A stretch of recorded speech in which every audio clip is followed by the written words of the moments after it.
Hey, writer, ready to take your fiction to the next level? Whether you've just got a great idea or you're already stuck in the murky middle of writing your book, the Wicked Good Fiction Bootcamp I designed just for you.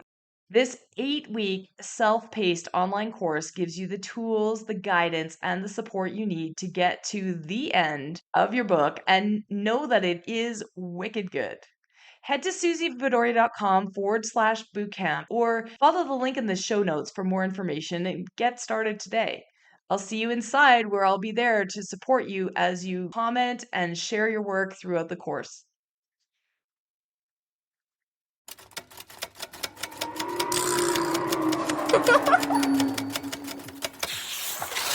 Welcome to Show Don't Tell Writing with me, Susie Vidori, where I teach you the tried and true secrets to writing fiction, nonfiction that are going to wow your readers, broken down step by step. We're going to explore writing techniques. I'm going to show you a glimpse behind the scenes of successful writers' careers that you wouldn't have access to otherwise. And I'm also going to coach writers live on their pages so that you can learn and transform your own storytelling.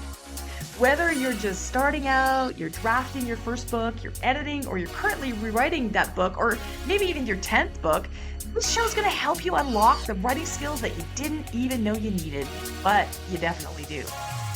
I'm so looking forward to helping you get your amazing ideas from your mind onto your pages in an exciting way for both you and your readers so that you can achieve your wildest writing dreams. And you're going to also have some fun doing it. Let's dive in. It was a real treat to have Suzette Mullins here on the podcast today. After lots of scheduling challenges, we finally got it done. Not only is Suzette a fellow Author Accelerator certified book coach who's worked with tons of memoirists to get their stories out there, but she is also somebody that I would consider a huge inspiration and a friend. And every time that we find ourselves in the same place at the same time, whether it be to a retreat or at a conference, we usually find somewhere fun to walk on the beach and just talk about all the things that we want to tackle next, because she and I are like-minded that way. She's always reinventing herself and finding ways to live authentically. Her memoir, The Only Way Through is out, is available now, and it is such an inspiration. She says that she wrote it for every human who is longing to live out loud, and that is exactly what Suzette does, including LGBTQ plus folks who are crushed by oppressive religious institutions, women at midlife who have deferred their own dreams, empty nesters who have stayed in unhappy marriages, quote unquote, for the kids, and for every person who longs to live more authentically but is afraid of the cost. Suzette has an amazing background. She was a Harvard-trained lawyer who stayed at home to raise her family and realized later in life that she needed to live more authentically and forged her own path. It's all in the memoir. I won't spoil it for you today. But in this episode today, we talk a lot about that authenticity, what it takes, how long it took her to write this memoir, what she thought it was going to be and what it ended up being, and how this journey has absolutely transformed her life, all while talking about it in the context of what is hot in memoir today and what our publishers looking for. I can't wait for you to hear this discussion with Suzette, so listen up. Welcome, Suzette. We've been talking about doing this episode for a long time. I'm so glad that we're finally doing it. So am I. It has been a while, but we're both pretty busy. Yeah, busy and all of the things, because you've got a book that you're promoting, another book that you're writing, and your business to take care of, all of those things. So let's dive in here, because today we're going to talk about all things memoir. I think I want to get started. Let's tell our listeners how you came to be a writer, because that's something that people come to in so many different ways. And I just love how you came to be a writer. Yeah, so I'm not one of those people that when I was 4 years old said I'm going to be a writer, although I've always loved writing. It's always been something that has come fairly easily to me, intuitively to me, and I use my writing and editing skills in earlier careers as a lawyer and later as a community volunteer and social justice advocate. And at the same time, in my 40s primarily, I really did long to lean into the writer persona and identity. And I tried to write a book a number of times, and I went to workshops and conferences and all the things, and I just couldn't seem to get over the hump. I'd start, but I never really got the momentum going. And then when my nest was empty, I have two young adult sons, and when my younger son was going off to college, it was a real inflection point for me, as I think it is for many people. What's next for me? What's this next chapter going to look like? And I sat down one day and was really trying to be quiet and just listen to what was inside me about what I wanted to do professionally. And I had this inner voice, which I think we all have. And the inner voice spoke to me very specifically in this moment and said, "You're a writer, stop fighting it." And I realized that all of the things that I really loved to do and that I was good at all centered around writing and editing. And that was the moment I said, okay, I'm going to put a stake in the ground. I'm going to be a writer and take that seriously. And that all happened in 2013. So about 12 years ago now. Yeah, that was the same year that I started writing, and I think, Really? yeah, a little bit before that, but 2013 was when I started. Like I had started in 2011 when my youngest was born, but 2013 was when, yeah, I just love what you just said. I might steal this. Is that like Deal it. you're writers, stop fighting it. Who needs to hear that out there today, listening to the podcast? I bet a lot of you need to hear that. You're a writer, stop fighting it. If you are amazing. If you are listening to this podcast, if you are trying to write, if you are on this path, you're a writer, stop fighting it. I just love that. Exactly. Exactly. So what made you decide? Okay, so you were like, so Suzette, just for those of you who know, I said this in the intro, but also Suzette is a Harvard trained lawyer, become a writer. And I just love that we can come to writing from so many different places. So wherever you're coming from, whatever career you're in now, you're welcome in writing and you're going to bring really cool skills. What did you decide to write a memoir? How did that happen? Was that Yeah, always the plan? I was always in the nonfiction space. Okay. I maybe someday I will try to write fiction. You never know, but it hasn't, that was never what I was gravitating toward. I was always in the Okay. nonfiction space.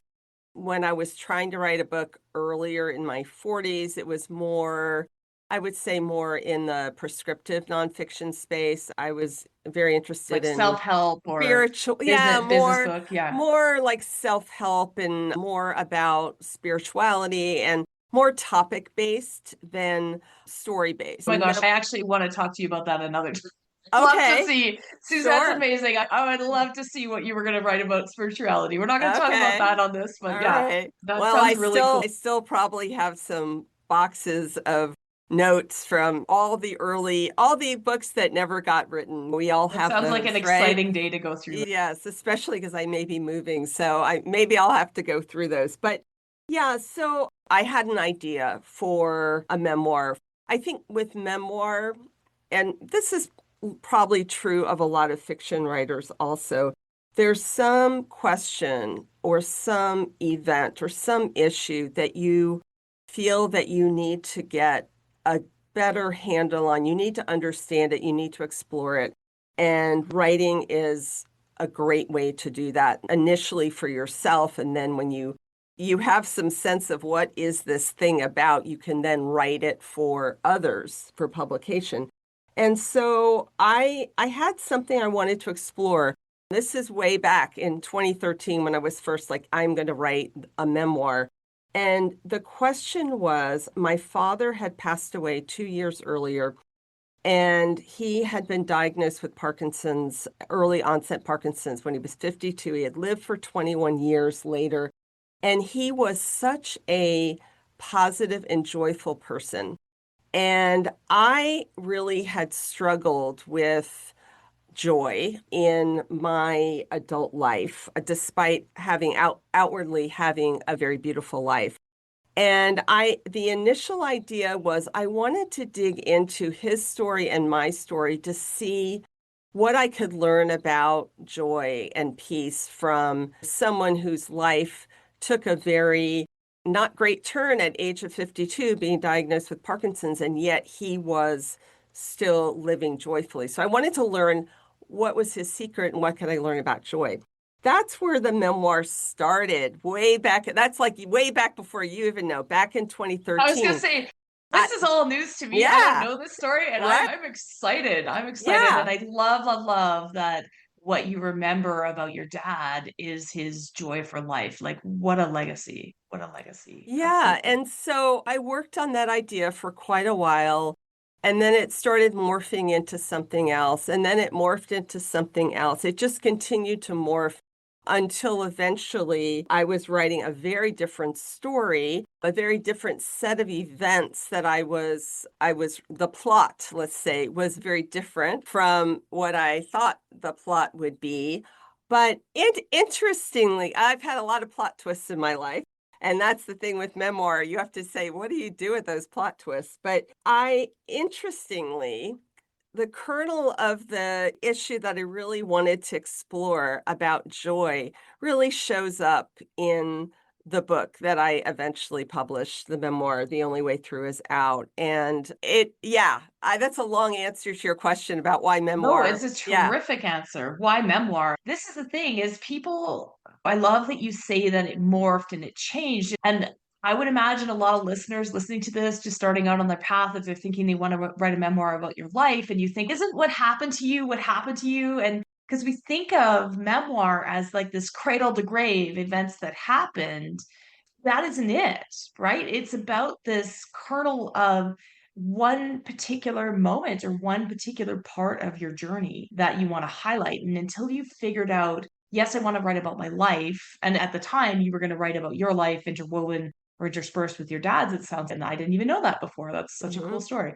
But you have to, it takes a moment to be able to take a step back from your own life and say, what do I really want to share? Where's this voice coming from that says I need to write this memoir? What is happening here? What is this? Yeah, and I know you and I are both author accelerator trained book coaches, so we have some of the same language that we talk about. And one of the things that I do as a book coach is because I'm also a book coach, one of the things I do is helping memoir writers get very clear on what is the point of their story? What is it that they Yeah. really want to say? Because frankly, very few people are interested in reading the I was born on this date and then wherever the story's going to end, maybe your children or your parents or your close friends, but nobody else is really interested in that.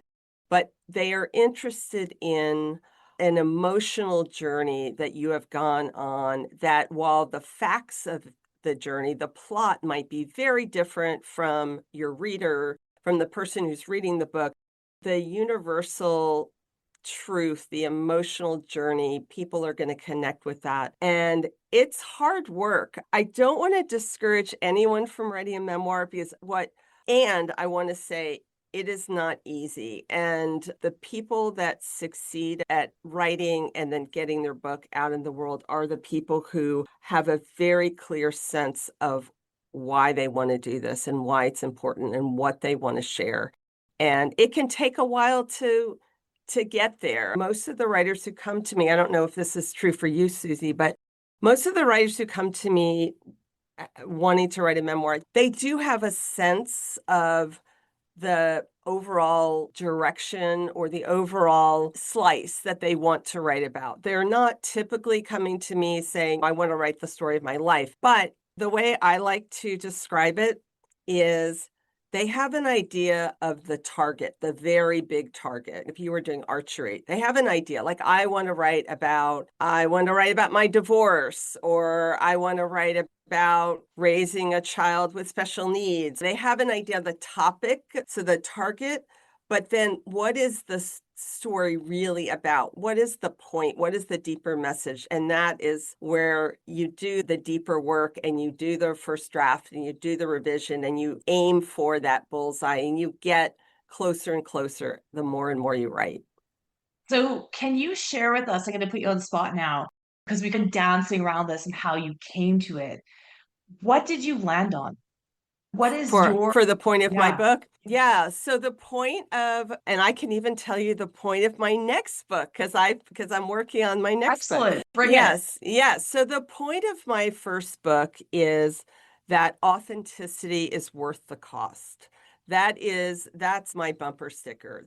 So the journey I talk about in my memoir, The Only Way Through Is Out, is having a midlife revelation about my sexuality. And I was married. I've been married for a long time. I was married to a lovely person. I had a very lovely life. I had a fully established life. I was in my mid 50s. And I came to understand my sexuality differently. And that set in motion the journey that I talk about in the book and what is true. And then, even if this is true, even if stepping into my sexual identity as a member of the LGBTQ plus community, if that is authentic living, is it worth doing? Is it worth all the things I'm going to have to give up? Is it worth the cost?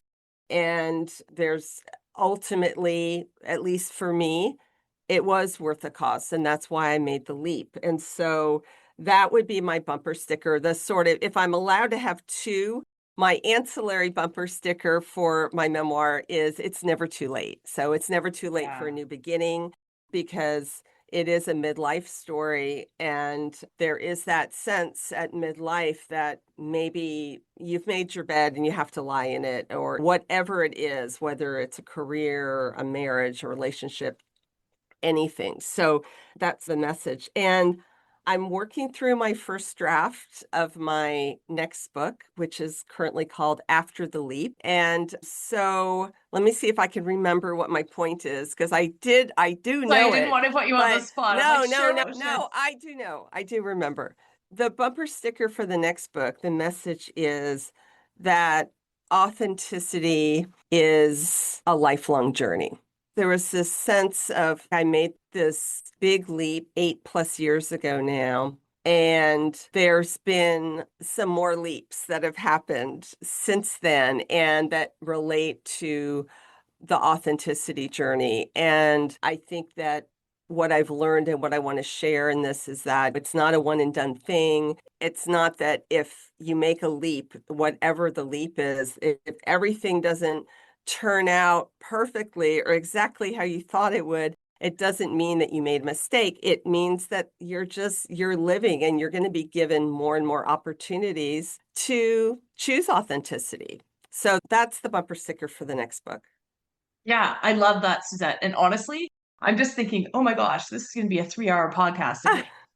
Because I could listen to you, but in a good way, because I could listen to you talk about this all day long. Because even though we work together and see each other as frequently as we are able to, given that we live in different countries, I don't know this stuff. And so it's fascinating to me. But two things out of what you just said. The first one being that when you started this journey to write a memoir, this all kind of came out, right? Like part of your new Yes. understanding at 55 only happened because you were writing this book. Do you want to talk a little bit about that? Yeah, for sure. I mentioned earlier the initial idea, which was exploring the idea of joy in relation to my father's life. That changed over time. And then I was really working hardcore on a memoir that I called What Do You Do? It was about that question that everybody asks you when you meet them for the first time. What do you do? And I really struggled with that question for a good amount of my adult life because I was a lawyer, but then I left to raise my family and I struggled with that. I struggled with my identity, saying I was a stay-at-home mom. Not that there's anything wrong with that at all, but it was my own struggle. And Yeah. so I wanted again, like starting from where we started this conversation about why memoir, I wanted to explore that question, like why was that such a difficult question for me to answer? What do you do? And why had I made some of the choices that I had made? I knew what those choices were, but I didn't know the deeper why. So I was working on that memoir. I had a book coach. That was my first experience of working with a book coach. And in the writing of the first draft of that memoir, I ended up writing a scene that really didn't have anything directly to do with the question I was exploring, but it did have to do with a very close friend of mine who was involved in all aspects of my life. And I wrote this scene, and it was a very vulnerable moment between this friend and myself. And I knew in that moment that I had written something that felt really scary and dangerous. It also felt like it was real and really authentic. And I almost didn't share the passage with my book coach because I was like, that sort of it felt so vulnerable. And to let another person see this deep, very deeply vulnerable moment. But I also had the sense of, okay, you're writing memoir. If you're not willing to go there, if you're not willing to go to the real stuff, why are you even bothering? And you're just showing it to this one person, all of that. She could say, oh, this She doesn't could say, fit, like it doesn't yeah. belong. So But instead, she wrote back and said that she thought it was some of the best writing I had done so far. And she flagged a specific moment in the scene I had written. And she commented, that sounds exactly like someone falling in love.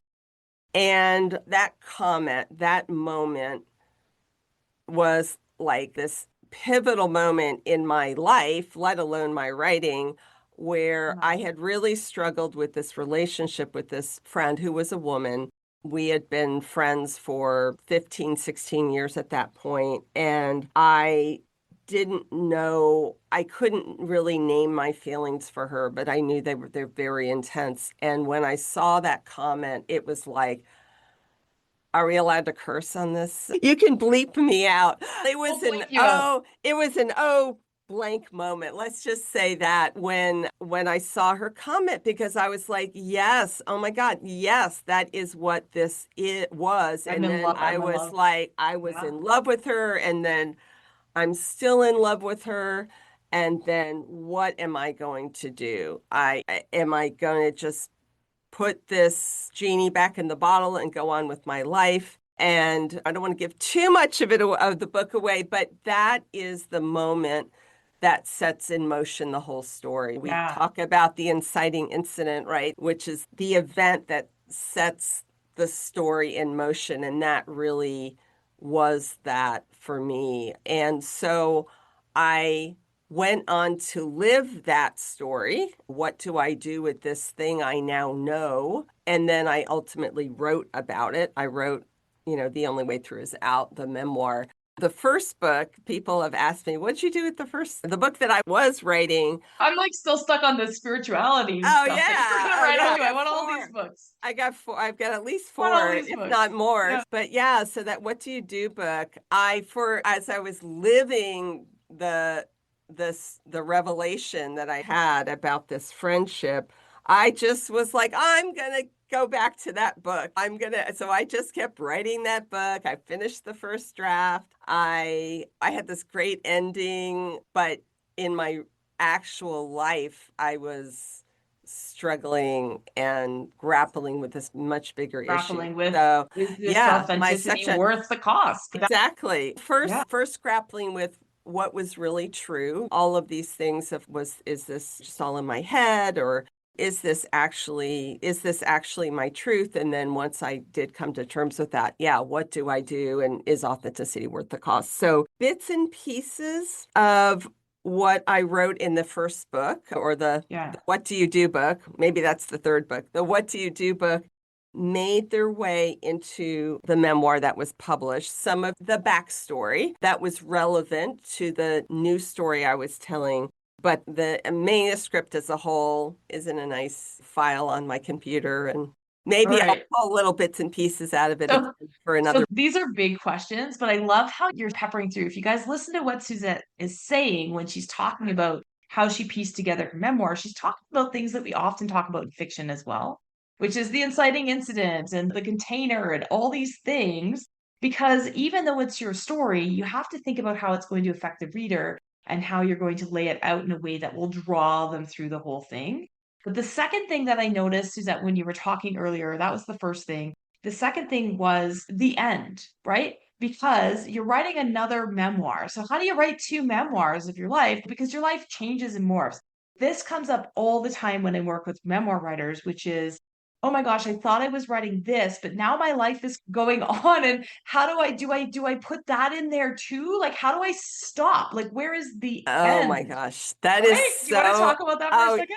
oh yeah, absolutely. Because I have grappled with that in the book I'm working Yeah. on now. So with The Only Way Through Is Out, the universe gave me a perfect storybook ending to my story. Yeah. It was a moment that was a real bookend. My challenge was, where do I start the story? What's on Yeah. page one? And believe me, I had many different possibilities and finally landed on a nice bookend to what was at the end. So I did know the ending for The Only Way Through Is Out. Now, the book I'm working on now, After the Leap, when I first had the idea and I started sketching it out, I thought I knew where that book was going to end also. And in the early stages of working on the book, really just getting the foundational elements down, my personal life had a plot twist. Again, I'm not going to give too much of that away, but had a significant plot twist. So Yeah. I had that exact question. And I remember I was working with a book coach that's in our community, and I said to her, I don't know what to do with this. Do I Mm. just end the story like earlier when before this plot twist happened? Or do I have a little epilogue that I just mention the plot twist? Because I thought I knew the book that I was writing. And then the more I sat with it, I realized no, the plot twist is actually the story. Totally. You And that's know? the thing, right? Yes. Sometimes it is, sometimes that's the answer, but sometimes the answer is just end it before the plot twist Right. and, Depends and on start a what it third book. is. Right, Start a right. third But book. the Yeah. plot twist ended up being the story. And what happened in the plot twist really, when I sat with it and worked through it and therapy and writing and all the things, I realized that the reason the plot twist happened is really the issue that I want to be exploring Yeah. in this book. So the book is totally different. And Might I'm I just say that work that you did to incorporate the plot twist, being authentic is worth it, Suzette. And it's all that's who you are as a core. And so you had no choice. And sometimes that's yeah. exactly. It would not have worked any other way, but I fought it. I thought I knew. Brains are weird. I like my personality type. We like neat and orderly. And you know what? Life is not neat and orderly. Life is messy. Writing is I want to messy. read about neat and And orderly. I don't want to read that. I know. All right. So So what was how's it been? So the book has been out for more than a year. a year Am I and a right? half, about a Okay. year and a Yeah. A year and a half. half. Oh my Yeah. goodness. How is Yeah. that possible? How's it been? It's been a wild, wonderful ride. The book has all of the fears that I had, the nightmare reviews, the terrible reviews, or that nobody's going to show up to my book events, or no one's going to read my book. Really, none of those came true, which was pretty wonderful. I worked my bleep off to market it. I had a lot of support I published through the University of Wisconsin Press, and they had a publicity manager who was a terrific partner. I also did hire a publicist because my thought was, this is my shot. Hey, And go big. I often say that. I was like gonna go big, and I knew that I would kick myself if I didn't do everything I could do and Yeah. to publicize the book.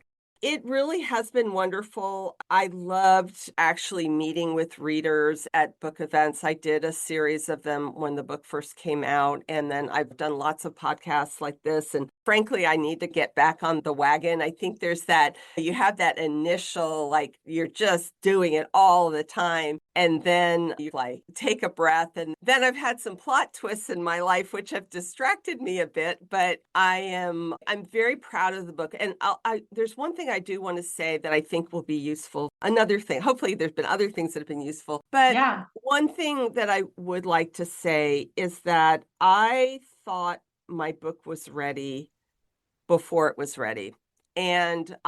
Which is very common. And I had worked really hard on it. It wasn't like I was trying to query a first draft. It had gone through Sure. several revisions. And I queried the book and I didn't get anywhere. I had no interest whatsoever. It was very discouraging. And I stepped back. I went back to one of our colleagues Julie Arts, who had worked with me on various other stages of the book. And we took a hard look at the manuscript again. And I made the hard decision to basically tear my book apart, which I had not been prepared to do. And many people aren't willing to do, and it depends. But again, it's who you are at the core, Suzette. The Yeah, authenticity is worth yeah, it. It's worth yeah. it. I just initially I was like, I don't know if I have the stomach to do this. I thought I was done. But when I stepped back, I was like, you know what? The thing with a book, once it's out there published, it's out there, right? It is out. And I wanted the best book that I was capable of writing to be out there. So I Yeah. did another significant round of revision, and that is when I got some interest and eventually got the book deal. Tables turned. Yeah. Okay. So you still coach other writers. What kind of work do you do with memoir writers still as a book coach?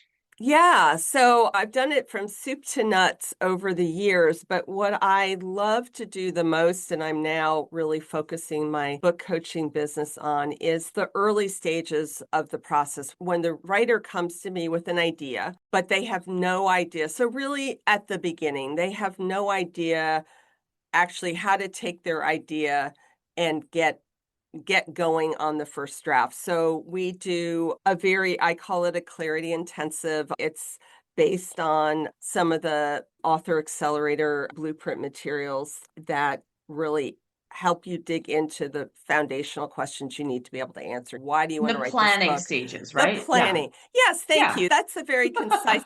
Yeah. The I am planning not stages. I am known for being concise. So thank you, Susie. Yes, the planning stages. That is my specialty. I love to help a writer plan their book, and then they either go off and work on their first draft on their own, or they can get support from somebody else. So that is, yes, thank you. I'm going to use that line. I'm going to steal that Plan line. that book. I Plan that help book. people plan their book. Yes. Yeah, I help people plan their book. I talk about plan your book, write your book, edit your book, sell your book. Like it just like plain. Okay. I like So that. Suzette, for those listening, maybe they're already writing their memoir probably, or maybe they're thinking maybe I'll write a memoir at some point. How extraordinary does your life need to be Mm. allowed, quote unquote, to write a memoir? Do you have to be supersonic? What's your opinion? Yeah, that's a great question. So this is going to sound like a cliche, but cliches are cliches for a reason. I do believe that everyone has a story. Now, that doesn't mean that everyone needs to write that story. You have to have a drive and a passion to do the deep work to get clear on what that deeper story is, what the message is. But you absolutely do not need to be a celebrity. You absolutely don't have to do some extreme, having climbed Mount Kilimanjaro in sub-zero temperatures. There are many memoirs, and I would put mine in this category that we would call quiet stories or quiet memoirs. They're about ordinary people who on the surface are living ordinary lives, but something has happened in their life that has changed them. I don't think of you as quiet, but yes, I see what you're saying. You feel like you're an ordinary person. You're not a celebrity. You are in your own right, but because of the book. And so, yeah, that quiet memoir. How do today's memoirs? So, Suzette, I love that you've been through the rigmarole. You did the querying and didn't get responses. You figured this out, figured out what readers are looking for, what publishers are looking for, what you had to do. Two things. The first being, I like to tell writers that just because you're writing a memoir doesn't give people an all access pass into every aspect of your life. That's a choice. And I think, what you were saying before is if I'm not willing to go those vulnerable places, yes, if you're writing about that thing, then yeah, you got to let your walls down for that one particular thing. But it doesn't mean that you have to also write about your estranged family or that thing that you did in grade school that is still on your permanent record. You don't have to disclose everything, but you have to be a little bit vulnerable in the place that you decide to write. But how do today's memoirs differ from like biographies? Because we're talking about it's not a cradle to grave. What does memoir mean in today's market? I feel like you can comment on that. That's Yeah. a big Are you question. okay? Are you okay if I comment on the first thing that you said Yeah, for first? sure. Okay. All of it. I absolutely agree with what you said about The writing all memoir access pass. does not mean that you have to get naked, literally, or even figuratively. And yes, you get to choose what aspects of your life, what details of your life that you want to reveal, and what things you want to keep private. Absolutely. But what you can't be stingy about, and this is what I meant earlier when I was talking about going there and getting real and getting very Yeah. vulnerable, is that it's that emotional truth. It's that it's less about the details of the thing that happened. It's more about how it made you feel Yes. and that is where you can't hold back. That's what the reader is coming to the page to see, how that character felt and how that impacted their journey. So first part of your question. Yeah, totally. And the Second part, yeah, go ahead. Sorry. Well, I was just gonna say in the second part, in case you lost your train of thought, was about how do today's memoirs, like what's expected versus a biography of old. I Yeah, was born on blah blah blah, right? sure. Yeah, I think we kind of danced around it, but none of those are getting published unless you're Prince Harry or Barbara Streisand or you are a celebrity, and they'll still calling those memoirs, but they many of them do read more like biographies. But if you don't happen to be in that ultra celebrity category, what publishers and editors are looking for is a very clear narrative arc, a very much like with fiction, right? So a very clear story that is a journey of some sort. And they also are looking to put your memoir, slot it into some kind of a box because they have to know how they're going to sell this book. So that's why we get into what we call comparable titles and what are the other books out there that your book would be in conversation with, and whether it's a grief memoir or it's a memoir about divorce or a memoir about coming out. They're looking to have a clear category they can slot your book into. And then, yeah, it's almost the readership, right? What is the yeah, readership going right. to be? People who are looking for this topic. Yeah. Exactly. A clear narrative arc with transformation and ideally some fresh angle on the subject matter that, Yeah. or some fresh way of looking at the subject matter that hasn't been looked at before. So it's Yeah. that trifecta and that getting to that point when you're writing your own story of what is this thing? Is it is it a grief memoir? What is this thing? And then getting clear on that narrative arc and your particular angle. It can take time, and sometimes you don't discover it until you have actually written the thing and revised the Yeah, thing. I just love what I learned today about your journey. I knew a lot of it, but not all the way back to how it started. So I just love that. Okay, I've got some quick fire questions for you. So these are Woohoo! short form answers. Okay. Okay. What's something you wish you'd known when you wrote your memoir, when you started out, that now that you wish you'd known at the beginning that would be Mm. helpful to our readers? I think what I wish I had known is that really the most important thing was being willing to be patient and to persist. Yeah, persist. Yeah, that it might Patience and I like to say persistence. I like to say that writing a book takes a lot longer than we think. And I don't know that we should tell people at the beginning or they may never do it. Oh, everybody's journey is different, but that sort of go away for a weekend and write a book in the woods is not really how great books are born. How long did it take you to write this book? From Mm, the time, not this yeah. book, but I want to know from the time, Oh is my it gosh. 2013 to, is it 10 years? I would say From the time you had the idea. I would say I would put it 2015 was when I really started working on Yeah, What Do You Do, the book that became that led me to yeah, this story. And the book was published in 2024. So 9 years yeah. between really starting to write the thing that turned into something else, and then before the book was out, and then the book being out in the world. I love that. And I can guarantee that Suzette is not going to take 9 years for book two. She learned a lot about it on No, the no, way. no way, no way, All right. no way What was your first big break? for the What book. was the moment? Yeah. What was the moment that you knew this is it's gonna really happen?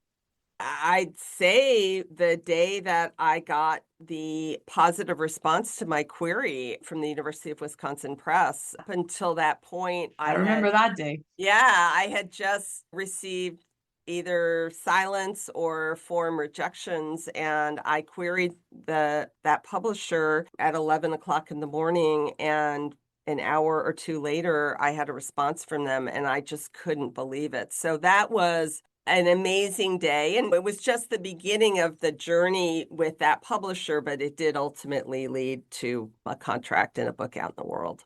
I love that. I love that. Okay. What's your best advice for writers who are just starting out wanting to write a memoir or any book? I will go back to the succinct answer that you have that you helped me with is to do some planning. Ah, Planning doesn't mean that everything is set in stone. It doesn't mean that you're squashing your creativity. It just means that you're putting some guardrails on your projects, especially with memoir where you have your whole life that you can pull from. Spend some time up front planning and then go write. awesome. Suzette, where can listeners find your book? Where can they find your information on your book coaching? And we'll drop the links, but if you could let us know. Sure. My book, The Only Way Through Is Out, is available anywhere you can find books. If it's not at your local independent bookstore, you can certainly ask them to order it. I love supporting independent bookstores if possible. And my website is yourstoryfinder.com. By the time this airs, I may have a different URL, so I'm sure that we'll update it. Let us know and we'll update it. I'm in the process of doing some rebranding to focus more on my speaking and my work as an author, but we'll make sure the current link is in the show notes. Awesome. Thank you so much for being here today. I guarantee that you've helped a lot of people that are in the throes of their memoir writing and inspired them to keep going. Thank you, Susie. I loved chatting with you.